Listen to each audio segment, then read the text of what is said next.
Hi, everyone. My name is Caitlin Clarkson Pereira. For those of you who don't know me, I'm the executive director of GVPedia, and we would like to thank you so much for joining us here today to learn about gun violence myths and the presidential election. So just a few housekeeping items before we begin. All guests here are on mute, and some of you have submitted questions in the RSVP form, and we'll get to some of those after Devin's presentation. But if you come up with any questions as Devin is talking, feel free to put them in the chat, and we'll go through them and ask some of them at the end. So before I introduce Devin, I just wanted to give a brief introduction into who we are. GVPedia is a comprehensive resource providing public access to our gun study database, which is the largest in existence. And we provide access to what we call GVP University, which is a repository of white papers and fact sheets about gun violence. Both the database and university are easily searchable by subject matter, and they provide an excellent resource for educational and advocacy purposes. The GVP University is also home to the Facts About Firearm Policy Initiative, the Fire Hose of Falsehood. And earlier this year, we launched our data visualization tool as well. So now I'm going to introduce you to Devin Hughes, who is the founder of GVPedia. And he's going to share his findings on the common gun violence myths and disinformation that we are hearing during this election cycle. So Devin, I'm going to turn it over to you. Thank you, and hello, everyone. A brief note before I begin, all of this content is going to be 501c3 friendly. Yes, we will be talking about what politicians have said, but we're going to keep everything focused on the data and what that shows. So also, if at the end you have questions, please do keep them 501c3 friendly and don't ask me who to vote for because I won't be able to tell you. So with that brief caveat out of the way, I'm going to go ahead and share my screen here, and let's go ahead and hop into today's presentation. So what we're going to be talking about at an overview level are essentially the dueling crime and gun violence claims that have emerged during this election season, and whether crime and gun violence more generally has increased or decreased recently, and whether it increased or decreased during the Biden administration versus the Trump administration. And to look at this question, we're going to examine FBI data from the National Crime Victimization Survey, and a couple others that shed light on this. I'm also going to look more specifically at the gun violence trends because at GVPedia, we're predominantly focused on gun violence, not just crime overall. Also going to look at red states versus blue states and the cities therein to see if the national trends apply to each of those groups of states or if there's major differences between them. Then I'm going to go into some of the more recent political attacks on the FBI active shooter reports, which draw in defensive gun use, gun-free zones, and gun bans. Basically kind of under that subject. And once I get there, it'll make sense like why these three particular topics are emerging. Then I'm going to talk very briefly about John Lott, who tends to be the common disinformation denominator in these particular claims and why these claims have emerged recently. And then finally wrap it up with why this all matters. So to begin with, I'm going to go into the crime debate, whether crime was up or down, and during Biden's presidency and Trump's presidency, because that's the main focus of how this is reaching like the national attention right now. And to provide a sense of this, here's a couple quotes from each of the campaigns. So from the Harris campaign, we had Pete Buttigieg on Fox like a month or two back, where he was talking about immigration and crime. And he mentioned that trying to make people think that crime is up when crime is down under Joe Biden and crime was up under Donald Trump. Now, I don't know how often that gets reported on this network. So if you're watching this at home, do yourself a favor and look up the data. So that was Pete Buttigieg on Fox referring to crime. And then we had the Trump campaign a few weeks later. And we had a couple instances last night where things were mentioned. So I got it. Did crime rise under Trump and fall under Biden? They said it rose under Trump, and they go, no, the opposite is true. Take a look at this here. And he holds up a report. It says, is it true? Did crime rise under Trump and fall under Biden? No, comma. The opposite is true. This was a study group that went out and doesn't care.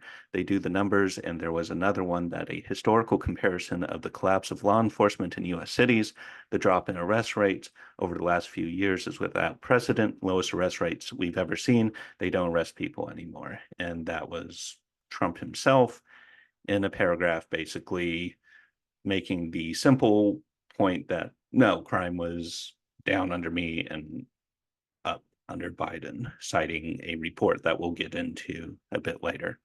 So which of these is correct? And it largely depends on which data source you look at. So I'm going to start with what the FBI data shows, because that tends to have preliminary results available far quicker than the other data sources, or in particular, the National Crime Victimization Survey. So it can provide a more recent picture. And the chart on the right shows what the murder rate per year has done over the past 40 years.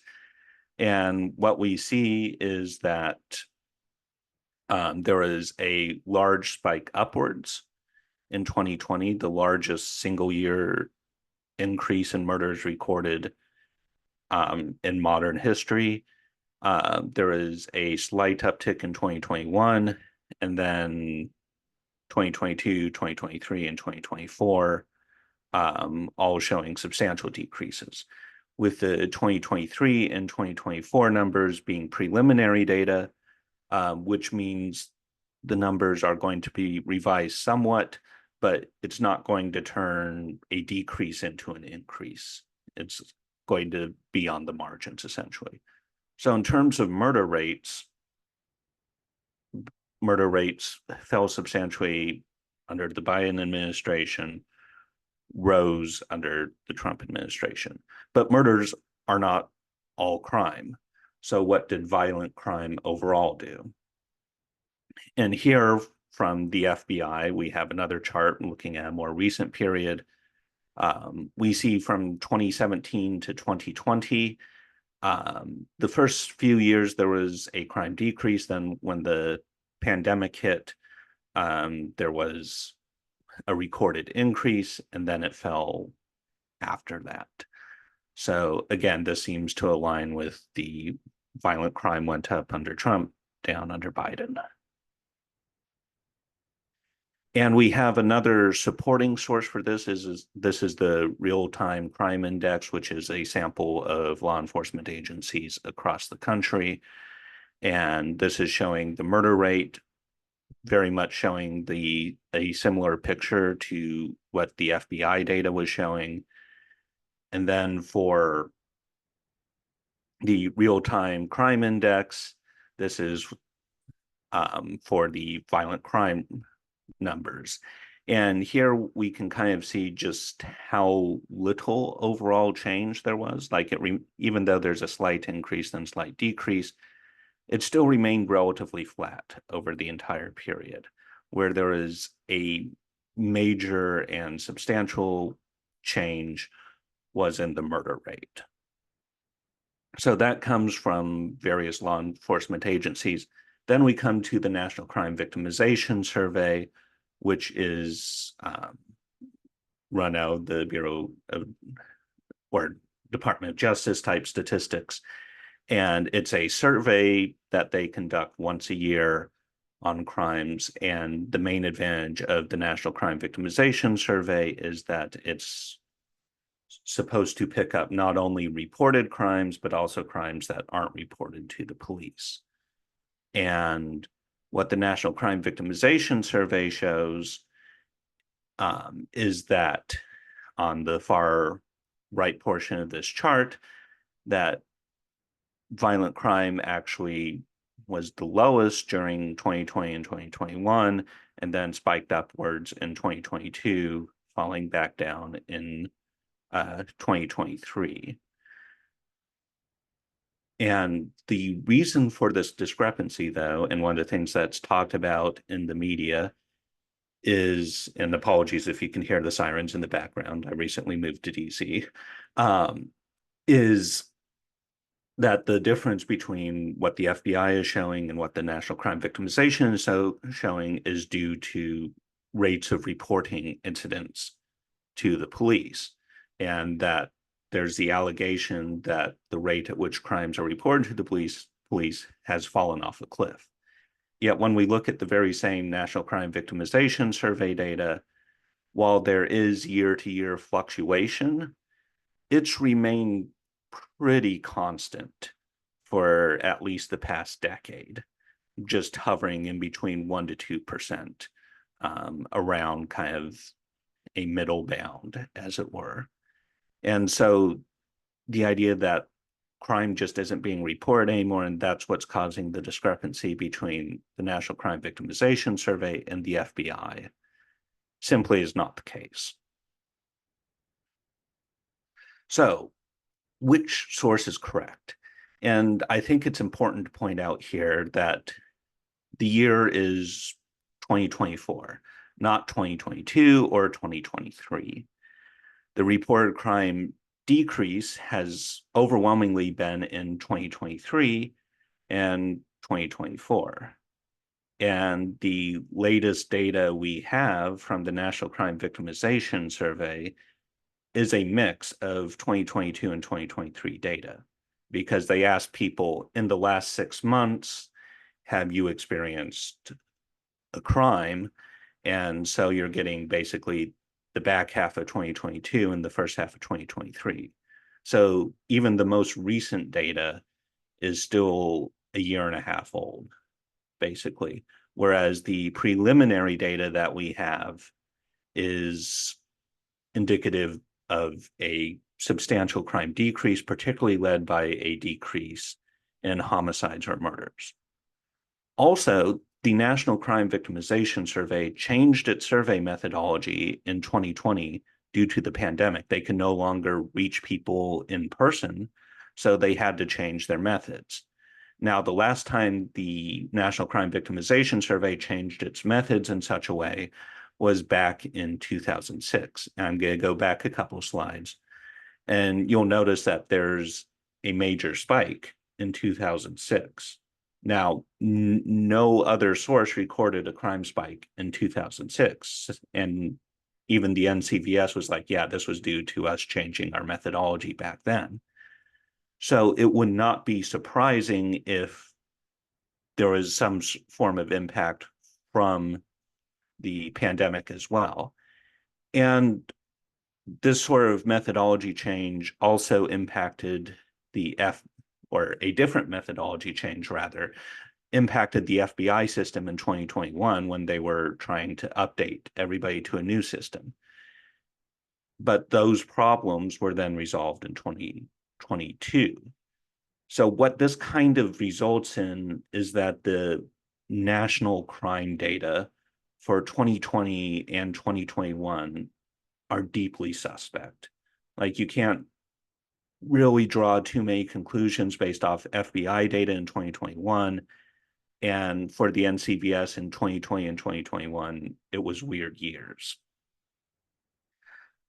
Also, one of the kind of more interesting hypocrisies here is that the same people who are claiming that, oh, there's been a massive crime increase during the Biden administration, were claiming in 2020 itself that there was a massive crime increase during the protest over George Floyd's deaths. And so back then, when it was convenient, they said, oh, crime was increasing then, but now when it's not as convenient, they're saying, oh, crime fell then and is rising up. So that does kind of challenge the credibility of those sources. Also, the National Crime Victimization Survey is a survey and therefore has an error rate to it. It's not an exact number. And the NCVS points out in its review that the crime rates in 2023 are not statistically different from 2019. So anybody claiming like 40% or so increases, the NCVS is not like on board with that. They are very hesitant about using like year over year massive increases or decreases as indicative of broader trends. And so in conclusion, it's better to trust the more recent data, which is the FBI currently, because to figure out what happened in 2024, we're going to have to wait another 2 years for the National Crime Victimization Survey to have indicative results of that. And the strongest evidence-based claim one can make is that murder spiked under Trump, fell under Biden. When it comes to overall violent crime, the picture is more murky because it's very hard to measure things that are not reported to law enforcement. And that picture is going to be slightly less clear. But murders and homicide data is counted very effectively. And to move to gun violence specific data, we can see confirmation of this trend. And I particularly want to look at the deaths and mass shootings numbers. And from 2019 to 2020 for gun violence deaths, not including suicides, there was the largest yearly increase recorded in recent history or since the Gun Violence Archive has been collecting data. And we also saw a surge in mass shootings in which 4 more people are shot, and by far the largest increase recorded. And then when we look at the most recent couple full years of data, we see that gun deaths decreased. There was a slight increase in mass shootings, but it still kind of plateaued at an elevated level. And in 2024, the Gun Violence Archive is showing that deaths, excluding suicides, are also decreasing once again, and same with mass shootings. Then there's the point, because everything I've shown so far is at the national level, and there tend to be the political claims that, well, gun violence and crime more broadly is something that's a problem in blue cities or Democrat-run cities or even Democrat-run states. Yet, when we split out the data on those lines from 2018 to 2021, cities in red states experienced larger increase in gun violence rates than blue state cities. And then in 2023, blue state cities are experiencing larger declines in gun violence rates than red state cities. So when we're looking at where the crime increases were occurring versus where the crime decreases are occurring, that sort of narrative of blaming blue cities, blaming immigration, blaming bail reform, stuff like that, actually appears to be reversed. And there's also a multitude of studies that I don't get into in this presentation, looking specifically at immigration and bail reform and finding that there's no real evidence that they increase crime. So from there, I want to pivot now to more specific gun violence claims that have come to prominence in this election cycle. And one of the most prominent versions of this was a John Stossel video just a little over a week ago that was shared by Elon Musk to the tune of more than 10 million views on Twitter, and it was getting hundreds of thousands of views elsewhere, arguing three main claims. One, that there were millions of defensive gun uses every year. Two, that the FBI is undercounting good guy with guns stopping active shooter incidents.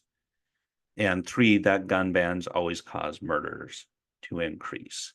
And these claims also tie into the broader claims that gun-free zones attract shooters.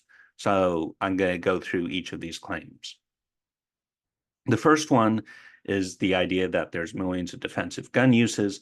This comes from surveys in the 1990s that looked at, say, 5,000 individuals, asked them, hey, did you have a defensive gun use? 66 of those 5,000 people said yes. And those results were extrapolated to the entire US, indicating 2.5 million defensive gun uses. These surveys suffer a broad range of methodological problems, including massive overestimation due to false positives. If you're interested in learning more about this, happy to answer it in the questions. We also have defensive gun use fact sheets and a 12-part report on this issue in particular, doing a deep dive. But in reality, there are under 2,000 verified defensive gun uses annually. Yes, some defensive gun uses likely aren't to be reported, but even if we say that only half are reported, that's still 4,000 defensive gun uses. So nowhere near enough to get to the claim of millions. Further, most of the defensive gun uses reported in surveys are more likely to be aggravated assaults than defensive gun uses. And we know this because researchers at Harvard actually, when collecting the defensive gun use stats, asked participants to describe the incident. And then they put those incidents in front of judges and said, take the participant at their word. Was this a defensive gun use or an aggressive gun use? And the judges overwhelmingly rated more than 50% of them to be offensive uses. And finally, there's no real advantage in using a firearm in self-defense than any other means of defense in terms of reducing the rate of injury. The injury rates remain almost the exact same between even doing nothing and using a firearm in self-defense. So that's a broad overview of the defensive gun use myth. Now I'm going to turn to the defensive gun uses in active shootings specifically, and whether they're rare or not. And this is a specific claim coming from John Lott, more on him in a bit, who since 2022 has claimed that the FBI deliberately undercounts defensive gun uses in active shooting situations, basically a good guy with a gun saving the day. The FBI says that 4.4% of active shooting cases involve successful civilian defensive gun uses. Lott says that percentage should be 34.4%, and when you account for gun-free zones, it's more than 50%. Now, how do you get such disparate claims on this? Well, the FBI uses the term active shooting to refer to attempted mass shootings, regardless of how many people that attempt kills or injures. So basically, somebody in public looking to kill multiple people, and it's not attached to another crime. That to the FBI is an active shooting. What Lott does is define active shooting as any shooting that occurs in public is not part of an ongoing crime. So it basically removes the attempted mass shooting point. And one of the areas you can clearly see this is with road rage incidents. The FBI does not consider road rage incidents to be active shootings because it's springing from an argument. There's a specific target, and that's what's driving that particular incident. Lott does, but he only applies his definition to cases where there's a defensive gun use.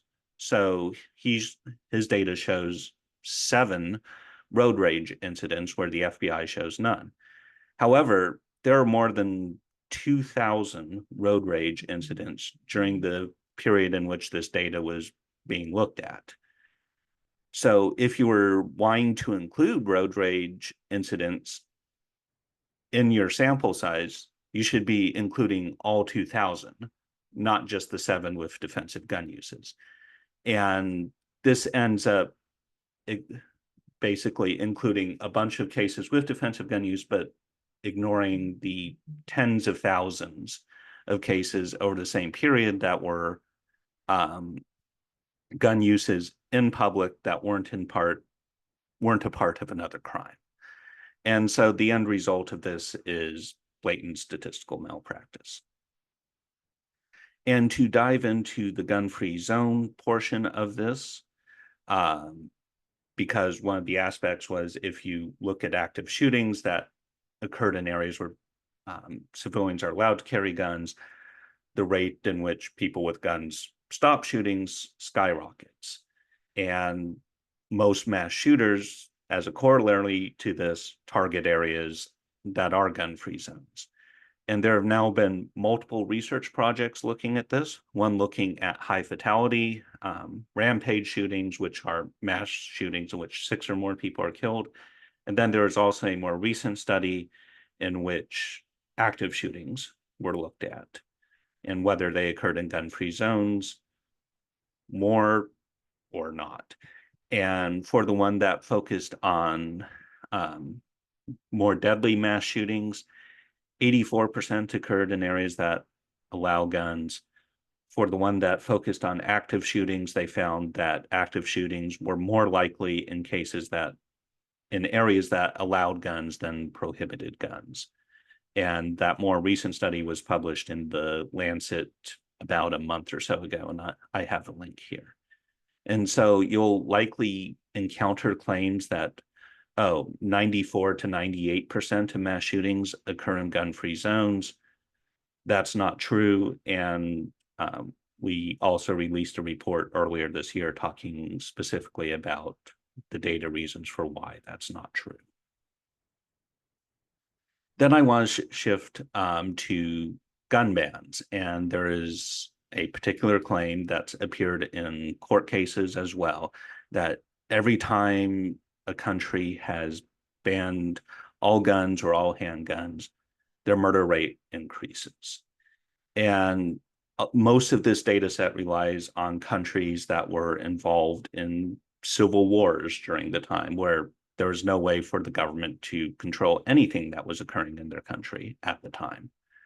But we do have a couple cases of countries not in civil wars that did ban most guns or handguns. And the most prominent example of this is Japan, which after World War II in the late 1940s and then 1950s passed a series of laws greatly restricting guns to the point where we would consider it a gun ban. You're not allowed to carry the gun outside of home. There's massive inspections for the few hunting rifles that you do have. It's a massive, like, year-long process to obtain one of these licenses, and the police can stop by anytime and make sure that the gun is locked away. None of which could happen in the US. And what happened to Japan's murder rate? Did it increase like the talking point says? No, it fell by more than 75% in the decades after. And on this chart, the blue line is Japan. There were no spikes upward. And it's been so effective that in 2017, for example, there were 3 people for that entire year that were killed by gun homicide in all of Japan, which is just a staggeringly low number. So I'm going to briefly turn as well to what the underlying source of basically all of these crime and gun violence talking points are this particular election cycle. And so if you recall the report that I referenced that Trump was quoting from and directly held in his hand during a press conference, that was by John Lott through the Crime Prevention Research Center. The John Stossel video that I referenced earlier with more than 10 million views, that was entirely based on the work of Lott. So basically, Lott is responsible for Trump's data-based crime arguments. Now, there are certain crime-based arguments that Trump is making that aren't due to Lott, like Lott's not arguing that immigrants are eating cats and dogs and that's causing crime to massively spike. But if Trump's making a specific data claim, it's coming from John Lott's work using the National Crime Victimization Survey in an improper fashion. Um, Further, Lott is the primary source of most of the guns make you safer statistics. Those were just a few of the ones that were mentioned in the video, but more broadly, if it's a numbers-based claim, it's going to come from one of three sources: Gary Kleck, William English, and John Lott. And for Gary Kleck, that's going to be defensive gun use, but the NRA has tried to use him as an expert witness in the past. It has not gone well for them, so they tend not to cite his work as much. For William English, there was a major shift in the past couple years to try to cite him more, and his work was cited by the Supreme Court in deciding the most recent Bruin case. And yet the New York Times wrote a blistering report on him, and that's kind of diminished the use of his work. And so what remains is basically John Lott when it comes to statistical claims. And there's very little else that doesn't come from Lott, but also Lott has a long history, and I'm just going to provide a few claims I did, or things in his history. There would be more, but I ran out of room and the text was getting too small. So, and again, this is just a sampling. He claimed to have published a study in the peer review Econ Journal Watch when the journal had actually rejected it. He's claimed more than 94% mass shootings occur in gun-free zones, but he did this by counting every mass shooting fatality over a period of 20 years as its own mass shooting, which greatly distorted the statistics. He's claimed in testimony that the mass shooting rate in Europe is equivalent to that in the United States, where his own data shows that the US has double Europe's rate. He's claimed that more than 99% of background check denials, denying somebody a gun, are errors. However, the Office of the Inspector General, as well as the FBI, shows that it's accurate to 99.8% of cases. He's claimed under oath about Japan's homicide rate, or that every country that has banned guns has seen murder rates increase, despite Japan's homicide rate falling more than 75%. He's fabricated an entire survey on defensive gun use. When he was asked to provide evidence, he claimed his computer ate it. He repeatedly supports studies that have significant errors that either nullify or reverse the results, to the point where the authors of those papers even admit such. He's frequently hid his work behind fake identities. He once pretended to be a female student of his to heap praise on his own work. And in 2015, he was uncovered as a real author of a first-person account by a stalking victim. And he's committed dozens more. This was just a short list to indicate that this is the primary source behind Trump's current crime claims, as well as much of the disinformation coming out about guns this election cycle. So why does this all matter? Well, first, countering disinformation is always important.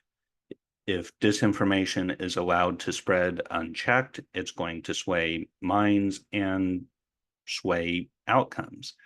And right now, crime is a major topic of concerns for voters. The Trump campaign right now is focused on inflation, which economics, immigration, and crime.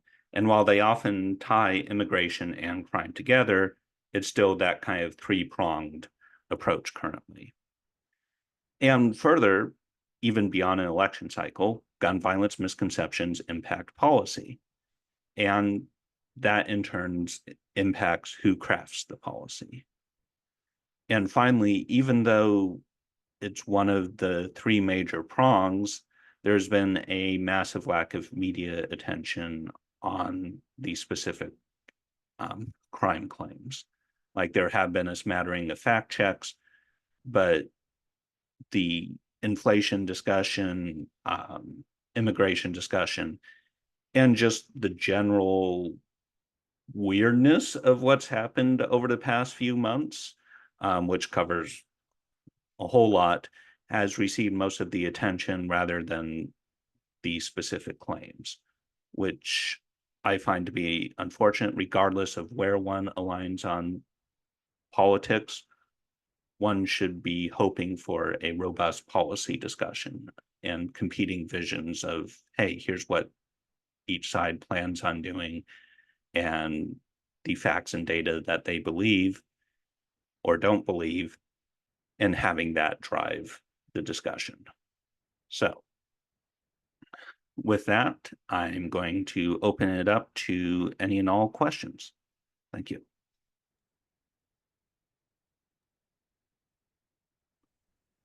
Devin, I have a couple of questions here that were submitted when folks RSVP'd. The first one is, what simple response can we give to show that guns do not make us safer? Yeah, so simple responses tend to be relatively tricky, and it can frequently depend on like what the surrounding context of the discussion is. But my personal favorite response that kind of covers most things is that a gun in the home doubles your risk of homicide, triples your risk of suicide. It's succinct, to the point. It's directly citing peer-reviewed research of a meta-analysis of more than 16 studies. It's actually written, or the results are presented in a way that's accessible, which can be somewhat rare when it comes to academic research. There's a lot of fantastic academic research, but out there that occasionally you need a full statistical understanding to be able to read and then translate.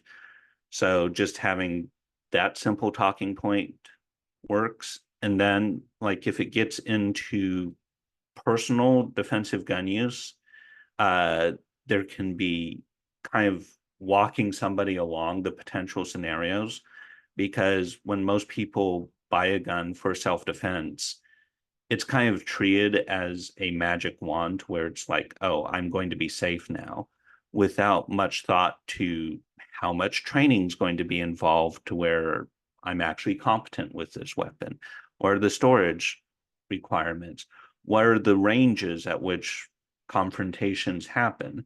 And so there's all sorts of things that people don't really think about. And there's good statistics there, but that's kind of for a broader conversation. But for if you only have one line, I would use the doubles the risk of homicide, triples the risk of suicide.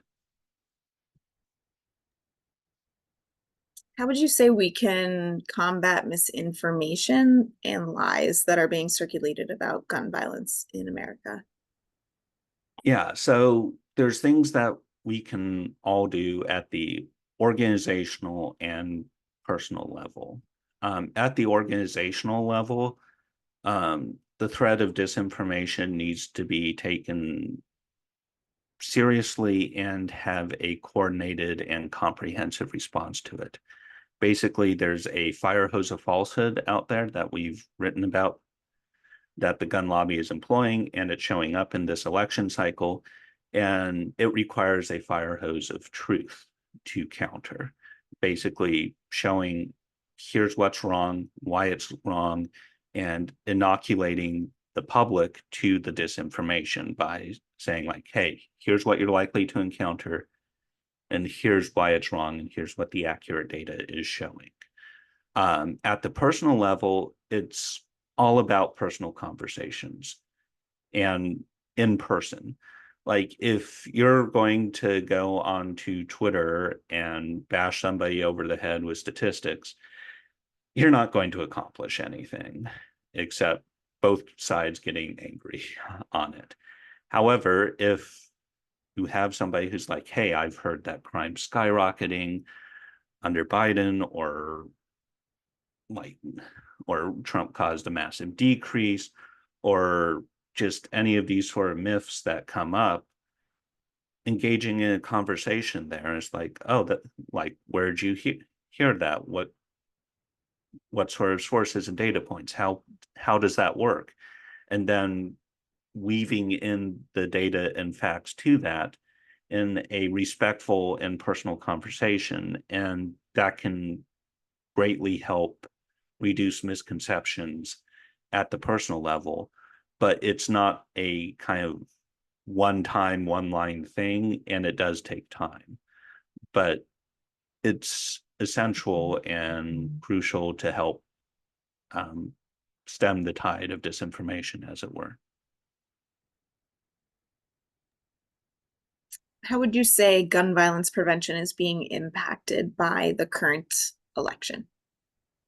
Yeah, so it's a weird dichotomy because in the past 2 months we had a mass shooting at a school and two assassination attempts of a presidential candidate, and yet the broader media doesn't seem terribly interested in the gun violence discussion, even though polls show that crime and gun violence, which are highly connected, are top concerns for voters.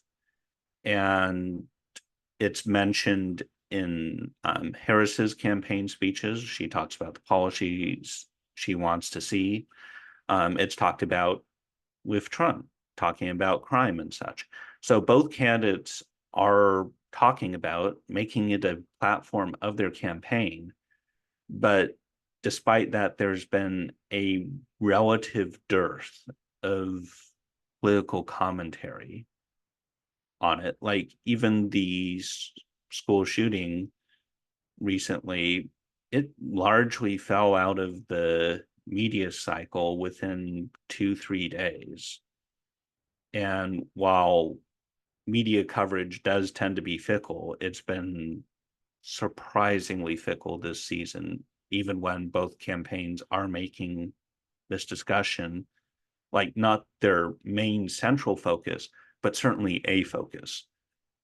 And this campaign season has seen more talk about gun violence and crime by the candidates and their proxies than any election that I can recall.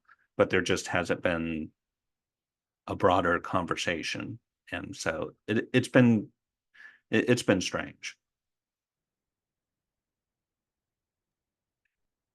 When it comes to having compassionate conversations around election issues and people who have questions about who might be the best candidate for them to support, do you want to just briefly explain a little bit about the um, the best way to have those conversations without coming off as aggressive or combative? Yeah, so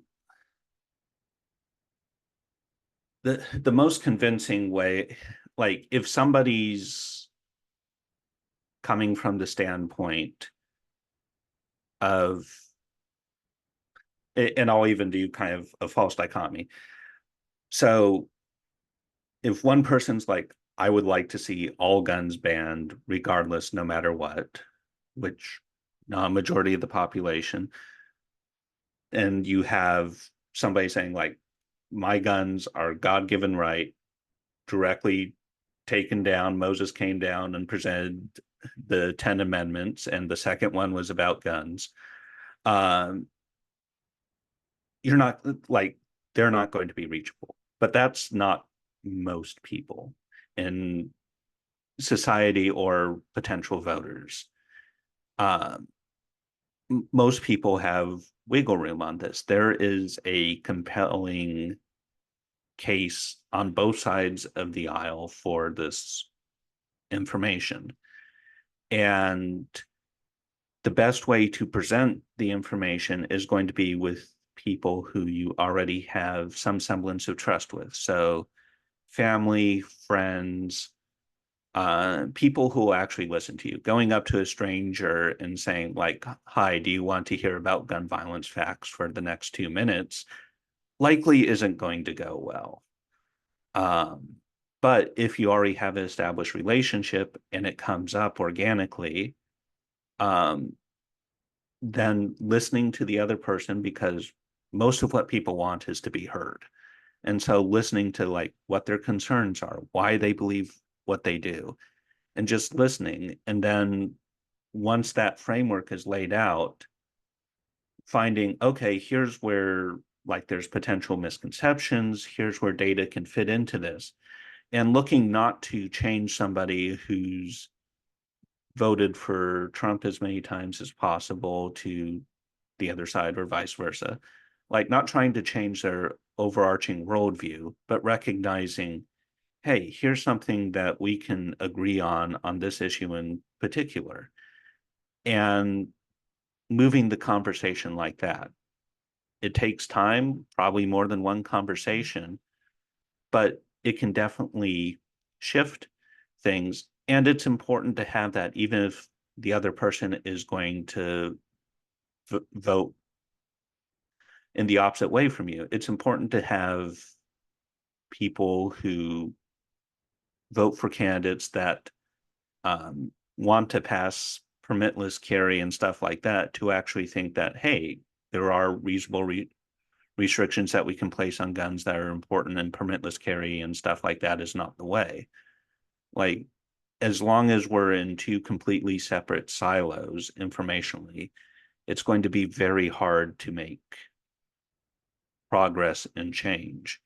And when people are comfortable, there's an opportunity for that. And that comfort comes from initial level of trust. Now, if you don't have that initial level of trust, so you're just meeting somebody for the first time or knocking on a door, let's say, um, leading with an empathetic connection. So, hey, we're both parents, or I'm a survivor of gun violence. Here's my story. Or, hey, I'm a doctor who deals with gun violence. Um, like some form of connection to show that, like, so the immediate partisan walls don't go up. It's like, oh, we share some common concerns here. We both want to keep our children safe, or something like that to form that connection. And so it's basically forming that connection, then building um, by listening to the person and hearing them out, and then providing data and such. And then at the end, going with an emotional, kind of one emotional argument or such, one specific case. So it's almost like a fact sandwich. You lead with emotion, you then go with facts, and then you end with emotion. And this can all kind of happen in one conversation, but it's typically going to be more effective in multiple conversation. And it's it's hard work. Like it takes time, but you can shift people with this. Um, and that's at the personal level. At the organizational level, again, it's just matching the fire hose of falsehood with a fire hose of truth and inoculating people to disinformation. And just as the conversation moves more towards a factual basis, um, the necessary policies are far more likely to flow from that than if people have an erroneous view of where crime and gun violence is in the world and the root causes of it. There any other resources you can think of that would be useful to better understand our crime numbers? Um, so for gun violence in particular, the Gun Violence Archives a good real-time source. Their limitation is they don't track suicides. And if there's unintentional shootings, they might be missing some of those. But for intentional shootings, they're as close to accurate real time as you're going to get.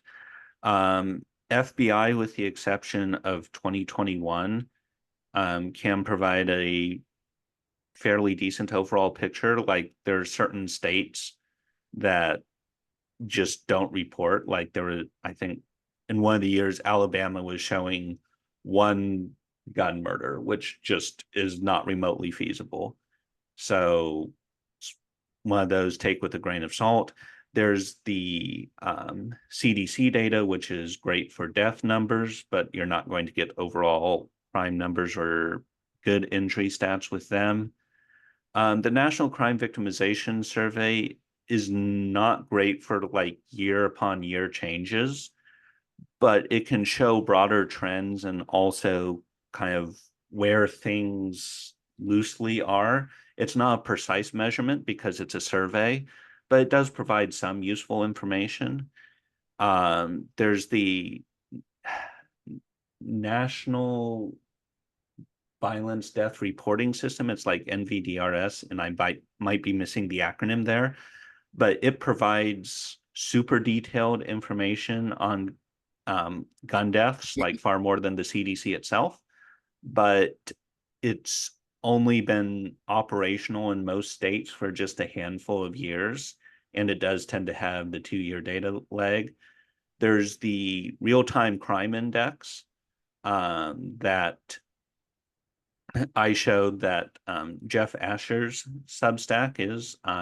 If you go to our Substack, you'll see his Substack recommended, but he focuses on these crime numbers, and he's been involved with the real-time crime index.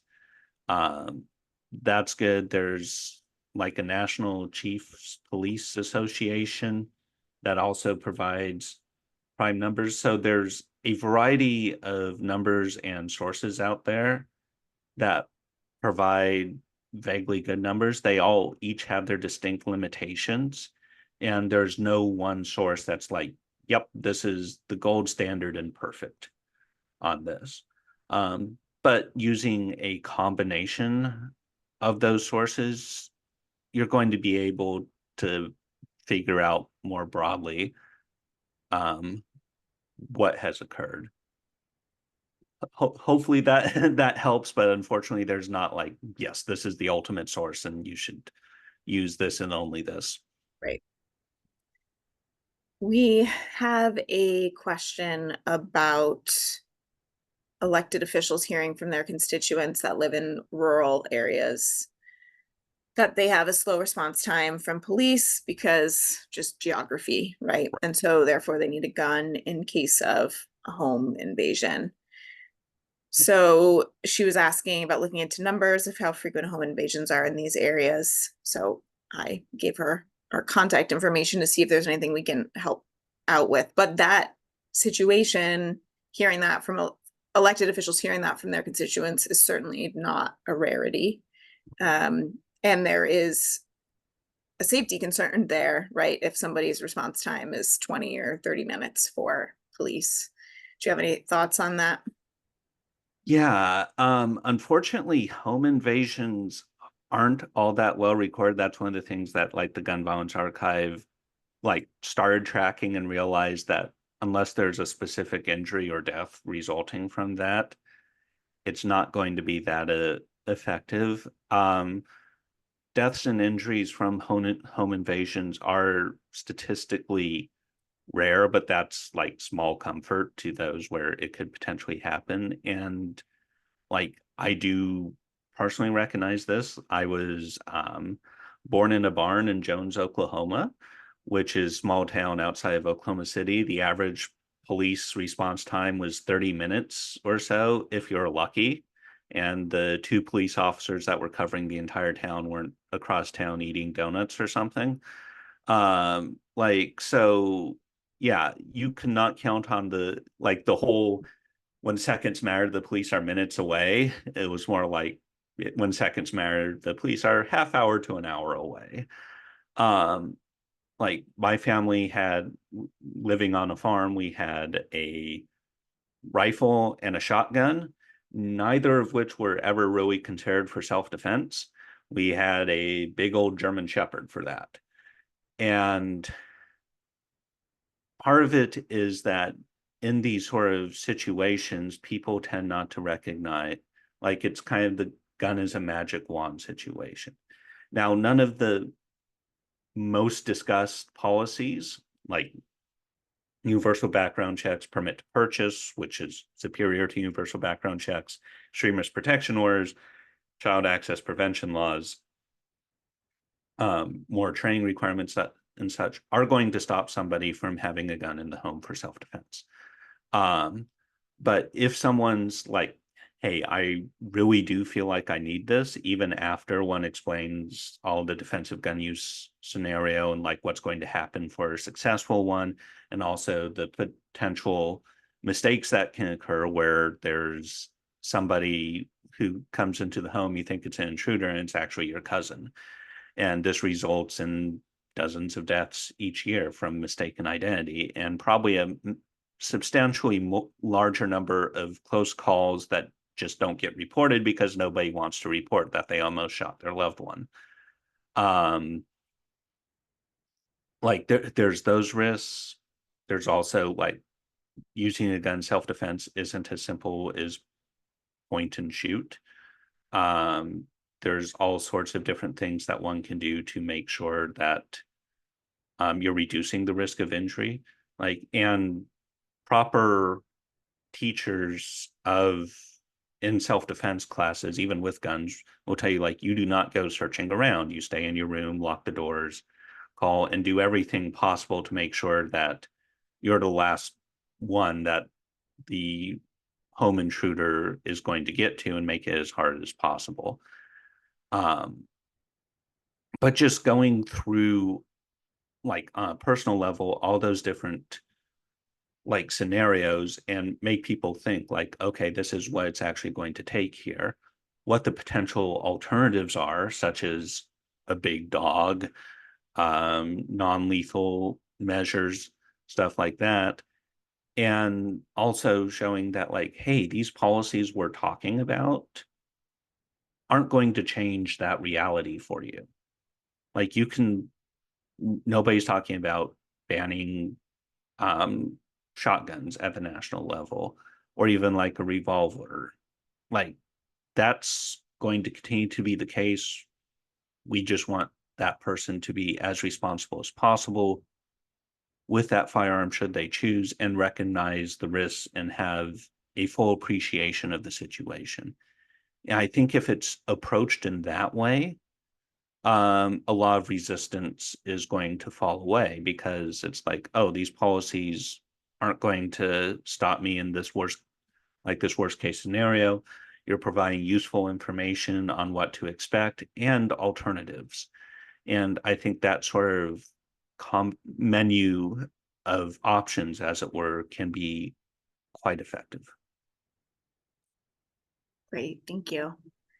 Well, it's 1 o'clock, so I want to wrap up since we've been here together for an hour, but thank you again for leading this conversation. The election season is very intense, and there's lots of interesting information going around, and like we talked about, some disinformation going around. So this sort of information sharing is really helpful. So thank you again. And if anybody on here would like to pass this along to their coworkers or fellow advocates, we will be posting this online, and I will be following up with the email to everybody so you have the link for it. Thank you so much.